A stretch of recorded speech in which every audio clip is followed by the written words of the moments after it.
Ir-Regolatur Nazzjonali tal-Ilma fir-Renju Unit l-Ofwat iddikjara li l-kontijiet tal-ilma fl-Ingilterra u Wales fil-5 snin li ġejjin se jiżdiedu brata medja ta' 36%, jiġifieri b'madwar 31 lira sterlina kull sena.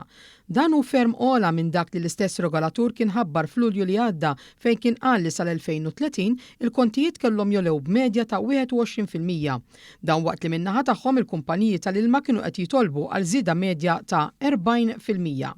Din l-aħbar ta' żieda fil-kontijiet se tkun daqqa ta' ħarta oħra għal konsumatur Brittaniku li ma kienx lanqas l-unika waħda kera għal dan iż-żmien festiv. Il-kap eżekuttiv tal-Ofwat qal jirrikonoxxu li għal ħafna dan se jkun perjodu diffiċli li se jkunu qed jesperjenzaw ċertu klijenti u għalhekk ħeġġeġ lill-kumpaniji biex joffru skemi ta' għajnuna lil dawk il-familji li ma jifilħux iħallsu. Sa dan it-tant fl-istess ħin l-affarijiet ukoll mhumiex sbieħ għal pajjiż ġar tagħna l-Italja, hekk kif il-ġurnal Corriere della Sera irrapporta li l-but tat-Taljani mistenni jerġa' jaqla daqqa oħra fis-sena l-ġdida b'żieda ta' 30% fil-kontijiet tal-enerġija. L-aħbar ħarġet wara analiżi li saret mill-kumpanija privata ta' tqabbil tal-prezzijiet Facile.it, dan attribwitu primarjament għaż-żieda fil-prezz tal-materja prima.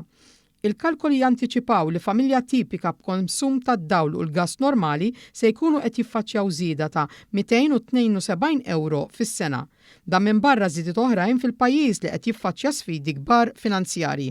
Sitwazzjoni ferm differenti minn dik li qed jesperjenzaw il-konsumaturi f'pajjiżna fejn il-gvern mill-ġdid qed jassigura li l-kontijiet tad-dawl u l-ilma, il-gass u l-fuels jibqgħu stabbli għal sena oħra waqt li l-finanzi nazzjonali wkoll jinstabu taħt kontroll. Dan waqt li f'pajjiżna wkoll qed jingħataw l-akbar ta' benefiċċji u miżuri favur il-familji, pereżempju iż-żieda li l-pensjonanti qed igawdu f'Malta Għawdex tikkwantifika għal 4 darbit iżjed minn dik fl-Italja.